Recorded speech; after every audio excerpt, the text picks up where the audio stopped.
अस्सलामु अलैकुम रहमतुल्लाहि व बरकातुहू। दोस्तों, उम्मीद करता हूँ आप लोग खैरियत से होंगे। कुछ गैर मुस्लिम लोग मुसलमानों के त्यौहार में शरीक होने की कोशिश करते हैं, ये सोच करके कि खुदा उनकी भी मग़फ़रत कर देगा। आज की वीडियो हमारी इसी बारे में है कि एक हिंदू आदमी डॉक्टर ज़ाकिर नाइक साहब से सवाल करता है कि मैं 27 रमज़ान का रोज़ा रखना चाहता हूँ, तो क्या भगवान मेरी सुन लेगा। तो नाज़रीन, आइए ये सवाल और जवाब की सेशन है, ये आखिर तक देखिएगा और हमारे वीडियो को लाइक और शेयर करना बिल्कुल न भूलिएगा। रमज़ान की शुभकामनाएँ। आई होप परवरदिगार अल्लाह आपके साथ है और इस बार of course like every year 27 रोज़ा मैं भी रखूँगी। सर माय क्वेश्चन इज मैं 27वां रोज़ा करता हूँ सर, और हिंदू धर्म से बिलोंग्स करता हूँ, क्या ये गुनाह है सर? भाई साहब का सवाल अगर मैं सही समझा कि आप 27वां रोज़ा रखते हैं या सर, तो क्या गुनाह करते हैं? क्या सर, वही जानना था सर।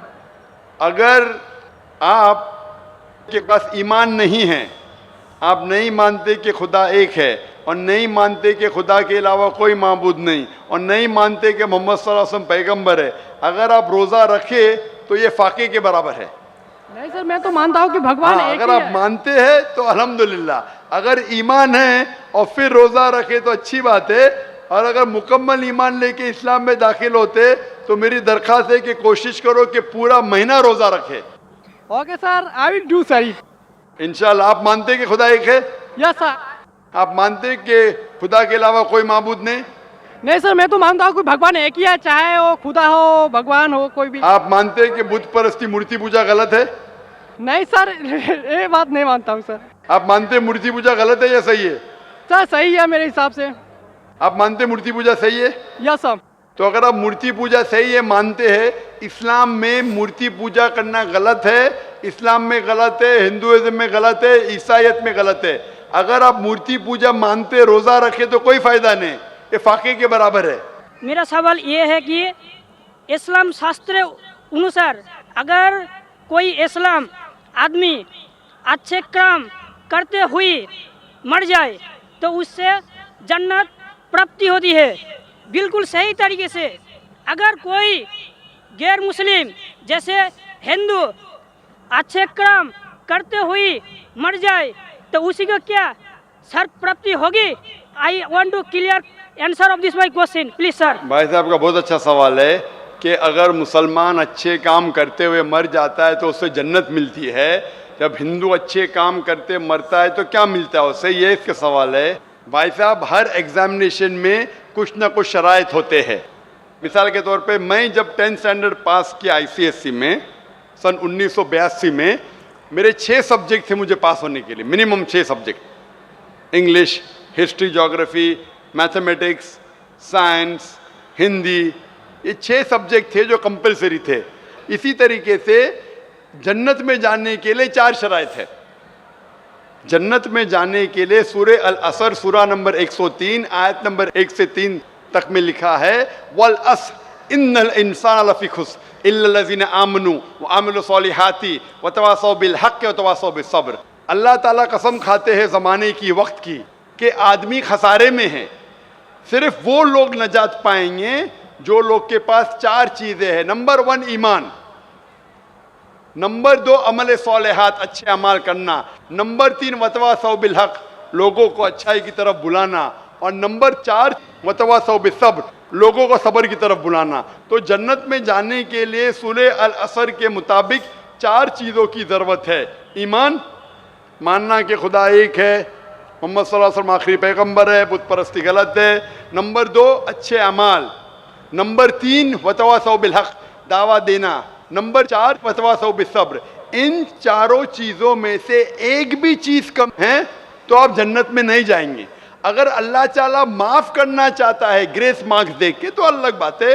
अल्लाह ताला फरमाते सूरह निसा में सूरा नंबर 4 आयत नंबर 48 में, और सूरह निसा सूरा नंबर 4 आयत नंबर 116 में कि अल्लाह अगर चाहे तो कोई भी गुनाह को माफ़ कर सकते, लेकिन शिर्क को कभी नहीं माफ़ करेंगे।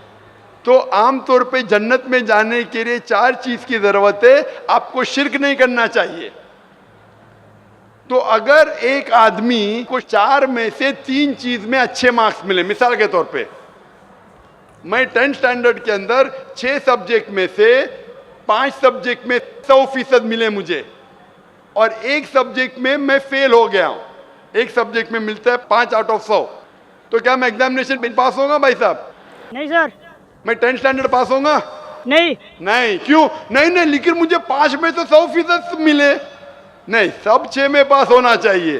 5 में से 100 मिले तो 6 में पास होना चाहिए। भले सब 6 में 100 में से 50 मिले चलेगा, लेकिन 5 में आपको 100 में से 100 मिले, एक में फेल हुए तो 10th स्टैंडर्ड फेल। इसीलिए जन्नत में जाने के लिए एक शर्त है कि शिर्क नहीं करना चाहिए। आप समझे? शिर्क नहीं करना चाहिए, उसके अलावा ईमान होना चाहिए, आपके अच्छे अखलाक होना चाहिए, आपको दावा देना चाहिए, सब्र होना चाहिए। आप बोले एक इंसान अच्छे काम करता है, ना चोरी करता है, मदद करता है, चैरिटी देता है, लेकिन शिर्क करता है, अल्लाह के अलावा, खुदा के अलावा, ईश्वर के अलावा किसी और की इबादत करता है, तो जन्नत में जा ही नहीं सकता है। अपने आप को अगर मुसलमान बोलता है और शिर्क करता है, फिर भी जन्नत में नहीं जाएगा। खाली मुस्लिम बोलने से कोई इंसान जन्नत में नहीं जाएगा। मुस्लिम बोलने के बावजूद उसे शिर्क नहीं करना होगा, ईमान लाना होगा, अच्छे अमाल करना होगा, दावत पेश करना होगा और सब्र की दावत भी पेश करना होगा।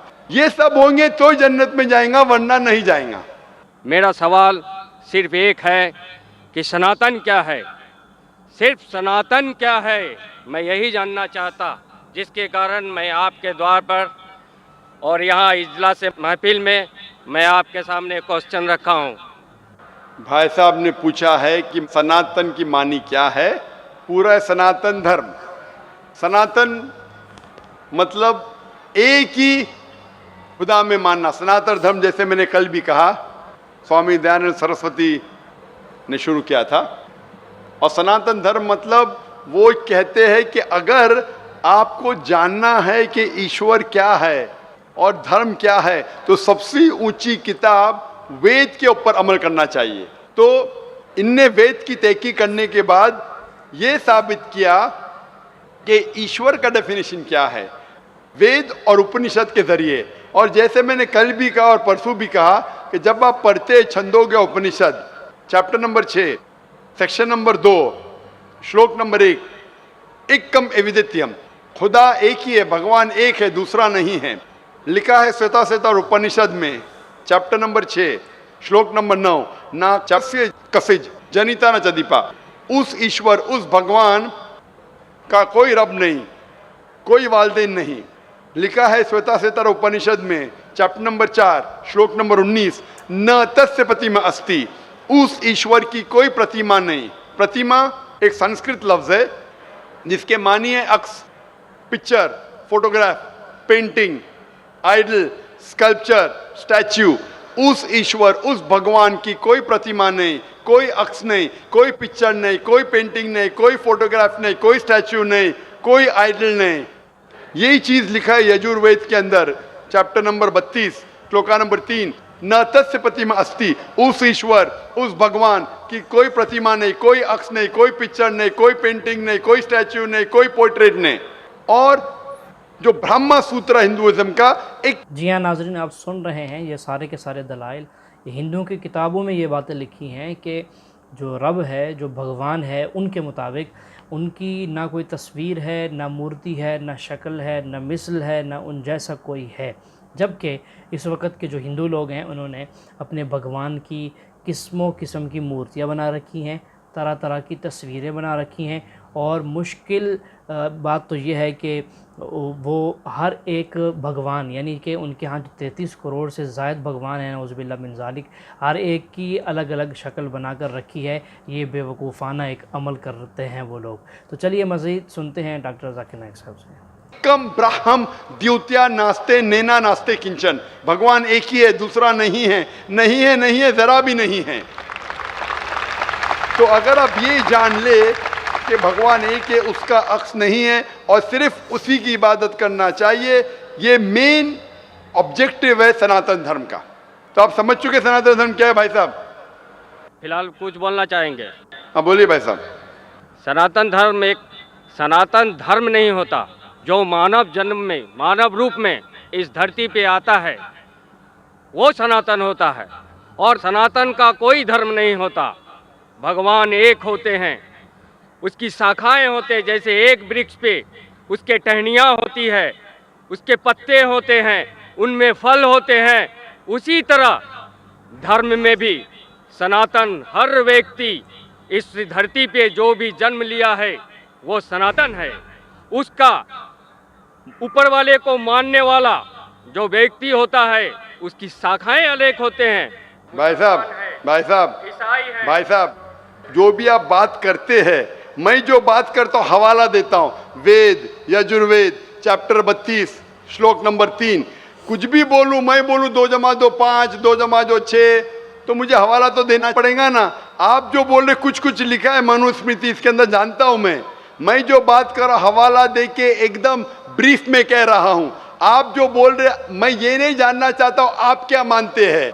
इसीलिए मैंने कहा कि धर्म को जानने के लिए धर्म के मानने वालों को मत देखो, धर्म के शास्त्रों को देखो। तो मैं यह सुनने के लिए नहीं आया हूँ आप क्या मानते हैं सनातन धर्म में। मैं ये जानना चाहता हूँ आपकी धार्मिक किताबें क्या कहती है। अगर मैं हर एक की बात सुनने लगूँ, या लाखों लोग हैं, 5 से 10 लाख का मजमा है, कि वो क्या कहना चाहता है, तो फायदा क्या है।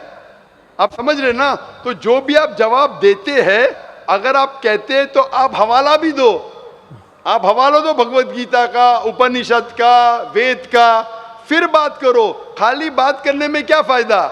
हवाला दीजिए, बात कीजिए, फिर आपको पता चलेगा क्या सही और क्या गलत है। जी हाँ नाजरीन, हवाला दीजिए और बात कीजिए। जैसा कि डॉक्टर साहब ने कहा है, इस वक्त जितने भी ये हिंदू लोग बातें करते हैं, उनके पंडित हों या उनकी आवाम हो, वो बग़ैर हवाले के बात करते हैं। असल में वो पेट से बात बना लेते हैं, बनाकर फिर कह देते हैं, फिर उसके बाद उनसे जब हवाला मांगा जाता है तो उनके पास कोई हवाला नहीं होता। तो नाज़रीन, इस वक्त तमाम हिंदू पंडित जो है वो कौम को गुमराह करने की पूरी कोशिश में लगे हुए हैं। तरह तरह के दलाइल गढ़कर, तरह तरह की बातें बनाकर लोगों का रुझान, ख़ासकर मुसलमानों के ऊपर भी वो कोशिश कर रहे हैं कि कच्चे पक्के जो मुसलमान हैं बेचारे, उनको भी अपनी तरफ फेर कर ले जाए। तो इनसे बचें। जैसे कहा जाता है ना, नक्कालों से होशियार रहें। तो ये नक्कल लोग हैं और ये हमेशा की नाकामी की तरफ ख़ुद भी जा रहे हैं। जैसे कि शैतान ने कहा था ना कि मैं ख़ुद भी जाऊंगा और लोगों को भी अपने साथ जहन्नम में लेकर जाऊंगा। तो ये शैतान के चेले हैं, हथकंडे हैं, ख़ुद भी जाएंगे जहन्नम में और लोगों को भी ले जाने की कोशिश में लगे हुए हैं। तो नाज़रीन, आज की हमारी ये वीडियो थी, कैसी लगी आपको ये कमेंट करके ज़रूर बताइएगा। वीडियो को लाइक और शेयर भी लाजमी कर दीजिएगा और हमारे चैनल को सब्सक्राइब भी लाजमी कर दीजिएगा।